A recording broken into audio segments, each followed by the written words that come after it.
Welcome guys, it's so good to see you back for another marvelous video. One of the most genius concepts in modern comics has to be the emotional spectrum. It first appeared in 2005, reshaping the DC Universe and Green Lantern Corps by recognizing 9 color-based energies: green for willpower, yellow for fear, blue for hope, red for rage, indigo for compassion, orange for avarice, violet for love, black for death, and white for life. It now appears that a test power is developing within the emotional spectrum, the Sorrow Corps, represented with a gray color as seen in Green Lantern issue 13.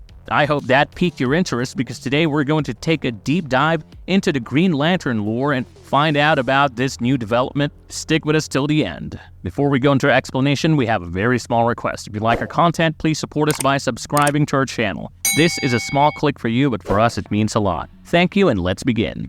Sorrow Lantern, The Beginning. Green Lantern issue 13 contains numerous short stories, most of which are related to the Absolute Power storyline and focuses on ramifications of Amanda Waller's assault on the superheroes. However, one narrative centers on the improbable figure Nathan Allen Broome. Nathan was introduced in issue 2 of Green Lantern as Carol Ferris, the Star Sapphire's new fiancé, whereas Hal Jordan, Carol's ex-boyfriend, was unreliable and a maverick. Nathan was dependable, safe, and a little dull. However, even with how dependable Nathan was, Carol still seemed to harbor feelings for Hal and rebuffed his efforts to win her back. Maybe that's why we're single. So of course Carol's true feelings came to the fore when she underwent a spontaneous wedding with Nathan in Las Vegas. The ceremony was interrupted when Carol's passion for Hal manifested a Star Sapphire ring energized by the power of love. Carol abandoned Nathan to go and rescue Hal, her true love, as she sensed him to be in danger.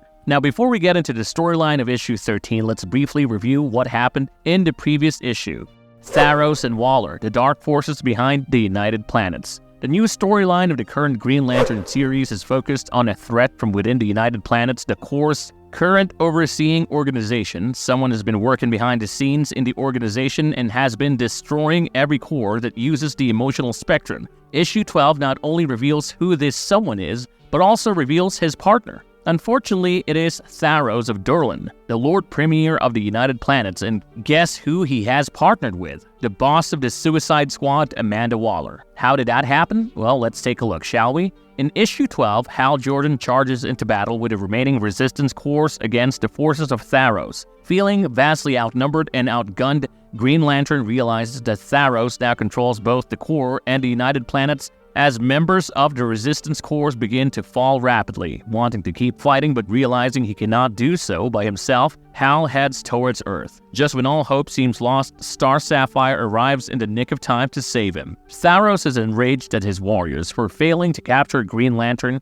and reprimands his United Planet Lanterns. Reflecting on the Hal Jordan situation, Tharos is unsettled by the fact that the Green Lantern possesses a power ring not from the Green Lantern Corps. He also fears that an independent Green Lantern central power battery could jeopardize his plans to control the emotional spectrum. Left with no other choice, Tharos contacts Earth to call in a favor from Amanda Waller. It is soon revealed that Tharos and Waller have reached an agreement. Waller gets to operate outside the United Planets if she helps Tharos. Tharos informs Waller that Jordan is a threat and she is to bring Green Lantern to him. Though Tharos puts forth an image of a proud, caring political figure, he is truly a corrupt and insidious person. Tharos secured his rise before coming to his current position by making backroom deals with the tyrant Mongul, which greatly secured his rise within the United Planets. After the Guardians of the Universe vanished and the United Planets assumed all control over the Green Lantern Corps, Tharos took on a new role. He carried out major reforms within the organization that included quarantining Sector 2814 and a reassignment of Earth's Green Lanterns. Tharos wasted no time working with the Corps for his personal advantage by secretly ordering the destruction of other rival Corps' central power batteries. His lanterns complied, further binding Tharos to the emotional spectrum and giving his Green Lantern Corps power beyond comparison. Let's see where the dangerous duo of Tharos and Waller lands in the latest issue of Green Lantern. The Sorrow Lantern's arrival, what it means for the emotional spectrum. Having recently escaped from Oa with the help of his ex-girlfriend, Carol Ferris, Hal and Carol were about to have a proper reunion. Unfortunately, Hal gets captured by Amanda Waller, who has declared war on Earth's metahumans. Despite her promise to deliver Jordan to Tharos and the Green Lantern Corps, Waller decides to keep Hal for herself, intent on uncovering the secret of his new power ring. Now here's when things get interesting. In Las Vegas, Nathan Broome, Carol Ferris's ex-fiancé, now sits alone in a honeymoon suite. He ponders how he did everything right all his life, yet things never worked in his favor. As he grieves over his dire situation, he stares at the wedding ring he had bought for Carol before she left him to save Green Lantern. His sorrow overflows and the ring evolves into a power ring. Next, we see Nathan clad in a Grey Lantern costume with the insignia on his chest elastically molded into teardrop form. Unfortunately, beyond Nathan finally giving in to his sorrow and putting on his new Sorrow Lantern suit, there's little explanation as to why this newest core has suddenly appeared now.